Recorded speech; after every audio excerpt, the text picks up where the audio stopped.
प्यारे बच्चों, आपका दिन मंगलमय हो। अगर आप नए हैं तो इस चैनल को सब्सक्राइब कर लें। चैनल का नाम है VVBBC चैनल। करेंगे कुंवर नारायण की कविता जिसका नाम है कविता के बहाने, और दूसरी कविता है इनकी बात सीधी थी पर। आज हम पहले करेंगे सार। तो देखें कुंवर नारायण की कविता का सार। यहाँ दो कविताएं हैं। कुंवर नारायण की दो कविताएं ली गई हैं। पहली कविता है कविता के बहाने, जो इन दिनों संग्रह से ली गई है। इन दिनों संग्रह से ली गई है कविता के बहाने कविता। आज का समय कविता के वजूद को लेकर आशंकित है। आशंकित होता है संदेहजनक। शक है कि यांत्रिकता के दबाव में यांत्रिकता होता है बनावटीपन। मशीनी युग, जहाँ पर ज्यादा मात्रा में लोग बनावटी व्यवहार करते हैं, दिखावे का व्यवहार करते हैं। यांत्रिकता के दबाव के चलते या दबाव से कविता का अस्तित्व नहीं रहेगा। ऐसे में यह कविता की अपार संभावनाओं को टटोलने की एक कोशिश है, प्रयास है। यह संभावनाओं को टटोलने का एक अवसर भी देती है। कविता के बहाने यह एक यात्रा है जो चिड़िया फूल से लेकर बच्चे तक की है। एक और प्रकृति है, दूसरी ओर भविष्य की ओर कदम बढ़ाता बच्चा। कहने की आवश्यकता नहीं है कि चिड़िया की उड़ान की सीमा है, फूल के खिलने के साथ उसकी परिणति निश्चित है, लेकिन बच्चे के सपने असीम हैं। बच्चों के खेल में किसी प्रकार की कोई सीमा का स्थान नहीं है या नहीं होता है। कविता भी शब्दों का खेल है, और शब्दों के इस खेल में जड़, चेतन, अतीत, वर्तमान और भविष्य सभी उपकरण मात्र हैं। इसलिए जहाँ कहीं रचनात्मक ऊर्जा होगी, वहाँ सीमाओं के बंधन खुद ब खुद टूट जाते हैं। वो चाहे घर की सीमा हो, भाषा की सीमा हो, या फिर समय की ही सीमा क्यों न हो। दूसरी कविता बात सीधी थी पर, जो कोई दूसरा नहीं संग्रह से ली गई है। कविता में कथ्य और माध्यम के द्वंद्व उकेरते हुए भाषा की सहजता की बात की गई है। यानी कि हमें भाषा को सरलता से इस्तेमाल करना चाहिए या सुविधा अनुसार उसका उपयोग करना चाहिए। हर बात के लिए कुछ खास शब्द नियत होते हैं। नियत माने निर्धारित। ठीक वैसे ही जैसे हर पेच के लिए एक निश्चित खांचा होता है। अब तक जिन शब्दों को हम एक दूसरे के पर्याय के रूप में जानते रहे हैं, उन सब के भी अपने विशेष अर्थ होते हैं। अच्छी बात या अच्छी कविता का बनना सही बात का सही शब्द से जुड़ना होता है, और जब ऐसा होता है तो किसी दबाव या अतिरिक्त मेहनत की जरूरत नहीं होती, वह सहूलियत के साथ हो जाता है। कहने का आशय है कि वो सारी चीजें अपने आप सुविधा अनुसार हो जाती हैं। अब हम करेंगे कुंवर नारायण का जीवन परिचय। इनका जन्म 19 सितंबर सन 1927 को उत्तर प्रदेश में हुआ। रचनाएं हैं चक्रव्यूह, परिवेश हम तुम, अपने सामने, कोई दूसरा नहीं, इन दिनों, ये काव्य संग्रह हैं। आत्मजयी प्रबंध काव्य है। आकारों के आसपास कहानी संग्रह है। आज और आज से पहले समीक्षा है। मेरे साक्षात्कार सामान्य श्रेणी के जो हैं साहित्य में आते हैं। सामान्य श्रेणी का साहित्य जो है मेरे साक्षात्कार आता है। पुरस्कार मिले इनको साहित्य अकादमी पुरस्कार, कुमारन आसान पुरस्कार, व्यास सम्मान, प्रेमचंद पुरस्कार, लोहिया सम्मान, कबीर सम्मान। कुंवर नारायण को ज्ञानपीठ पुरस्कार 2005 में मिला। कब मिला? कुंवर नारायण को ज्ञानपीठ पुरस्कार 2005 में मिला। इनका निधन 15 नवंबर 2017 को दिल्ली में हुआ। 15 नवंबर 2017 को दिल्ली में इनका निधन हुआ। अब हम देखेंगे कि कुंवर नारायण जो हैं उन्होंने लिखना कब शुरू किया, बताएंगे 1950 के आसपास। कब शुरू किया लिखना? 1950 के आसपास इन्होंने लिखना शुरू किया था। कुंवर नारायण की जो सर्वश्रेष्ठ रचना है या जो प्रबंधत्व की दावेदार रचना, उसका नाम है आत्मजयी।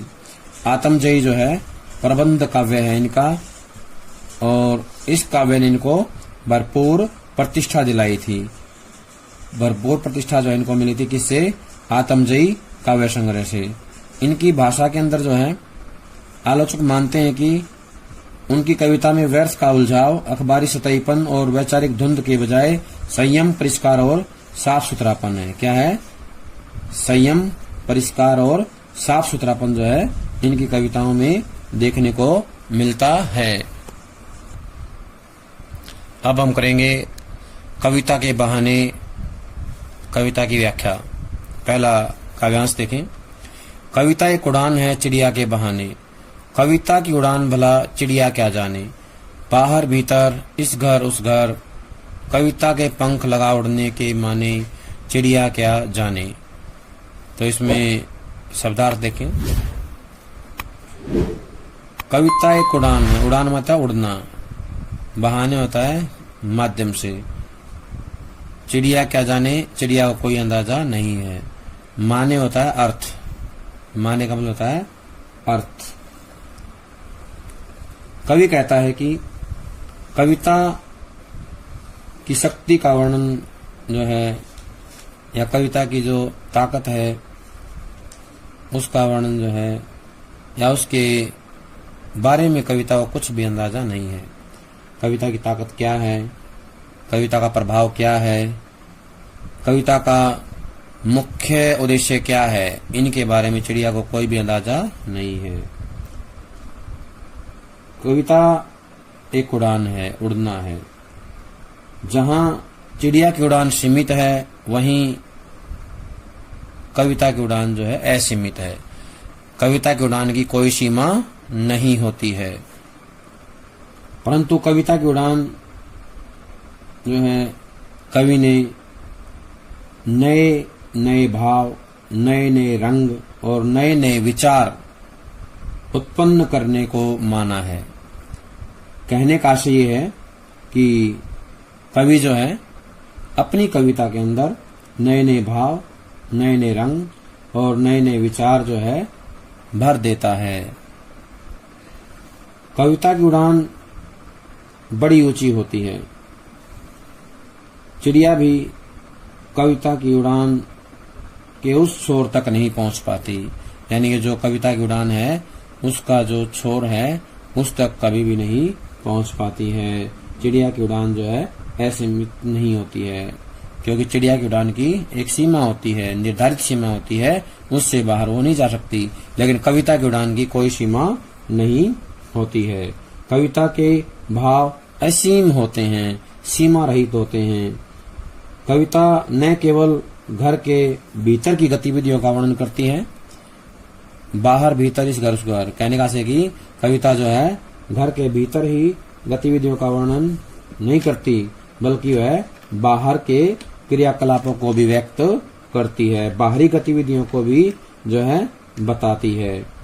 कहने का आशय है कि कभी तो कविता घर परिवार की समस्याओं का उद्घाटन करती है, यानी कि उनके बारे में बताती है, और कभी कविता जो है बाहर के वातावरण का मार्मिक वर्णन करती है। कविता के साथ कल्पना के पंख लगा, कविता के पंख लगा उड़ने के माने, कविता के माने कल्पना। कविता जो है कविता के साथ कल्पना के पंख लगे होते हैं, इसलिए उसकी उड़ान जो है असीम होती है। बेचारी चिड़िया कविता की असीम उड़ान के बारे में कुछ भी नहीं जानती है, यानी कि उसकी शक्ति का उसे कोई अंदाजा नहीं है। वो कैसे पहचान पाएगी उसकी असीम उड़ान की शक्ति को। जहां प्रकृति का क्षेत्र ससीम है, वहां कविता का क्षेत्र अनंत और असीम है। कहने का आशय है कि जो कविता की उड़ान है उसके बारे में चिड़िया को जरा सा भी अंदाजा नहीं है। कविता की उड़ान जो है असीमित होती है और उसके बारे में चिड़िया को किसी प्रकार की कोई भी जो है अनुभूति नहीं होती है। जिस प्रकार चिड़िया उड़ती है, चहचहाती है, घर के बाहर घर के भीतर और एक घर से दूसरे घर में जो है प्रसन्नता फैलाती है, ठीक वैसे ही कविता जो है घर के बाहर और घर के भीतर का जो वातावरण है उसको व्यक्त करती है। और कविता जो है कल्पना के पंखों के माध्यम से एक उड़ान है। और कविता के उड़ने की शक्ति के बारे में, उसकी ताकत के बारे में चिड़िया को कोई अंदाजा नहीं होता है, क्योंकि कविता की उड़ान असीमित होती है और चिड़िया की उड़ान सीमित होती है। इसलिए कवि ये कहने का प्रयास करता है, हमें बताता है कि जो चिड़िया की उड़ान है वो जो है एक सीमित क्षेत्र में है, ससीम है, लेकिन कविता की उड़ान अनंत और असीम होती है। अब हम करेंगे इस कविता के काव्यांश से जुड़े हुए प्रश्न। पहला प्रश्न ये बनेगा, कविता और कवि का नाम बताइए। तो कविता का नाम है कविता के बहाने और कवि का नाम है कुंवर नारायण। कविता का नाम क्या है? कुंवर। कवि का नाम कुंवर नारायण है और कविता का नाम है कविता के बहाने।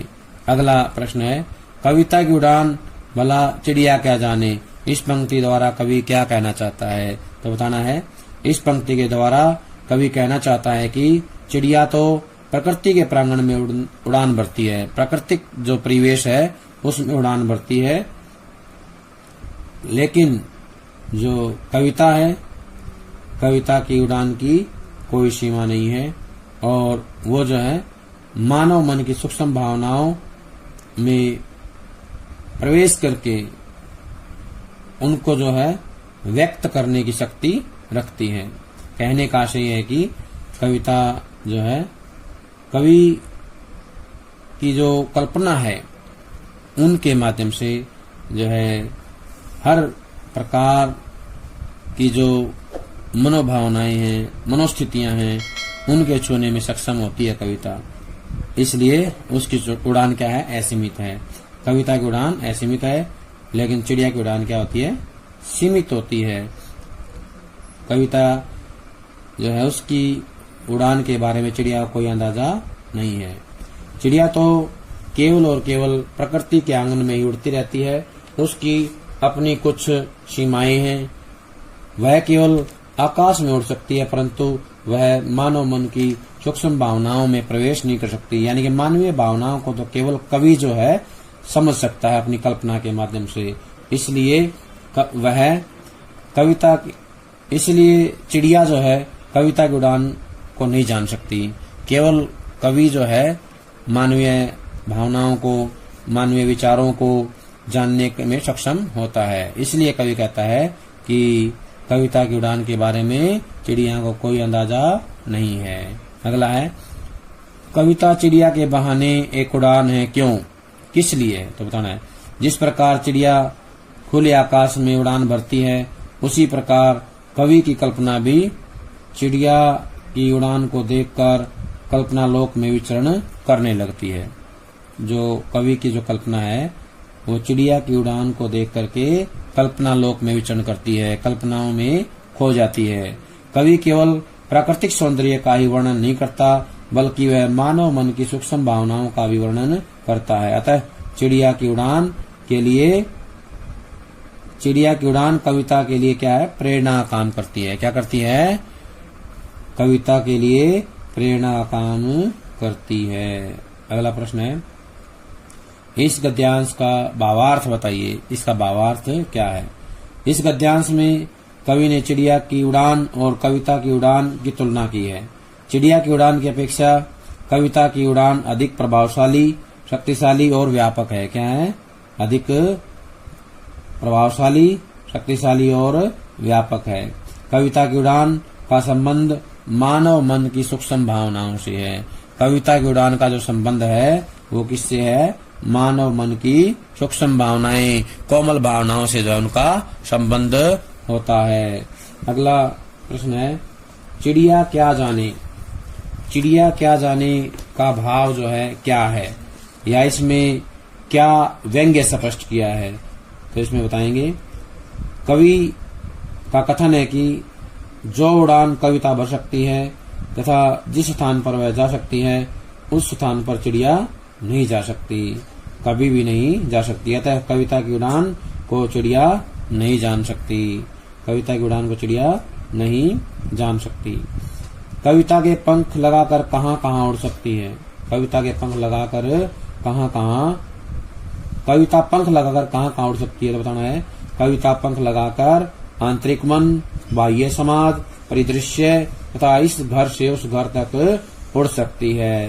कहने का आशय है कि कविता पंख लगा करके मानव मन को छू सकती है, बाहरी समाज को छू सकती है, परिदृश्य तथा इस घर से उस घर तक उड़ सकती है। अगला प्रश्न है, कविता एक उड़ान है, में निहित भाव बताइए, इसका भाव क्या है, बताना है। तो इसका उत्तर आएगा, इस पंक्ति का भाव ये है कि कविता एक उड़ान की तरह है, उड़ना है। वह समकालीन समाज का यथार्थ चित्रण करती है, समकालीन समाज का पूरा वर्णन करने के लिए अपनी उड़ान भरती है। क्या करती है? समाज का यथार्थ चित्रण करने के लिए अपनी उड़ान भरती है।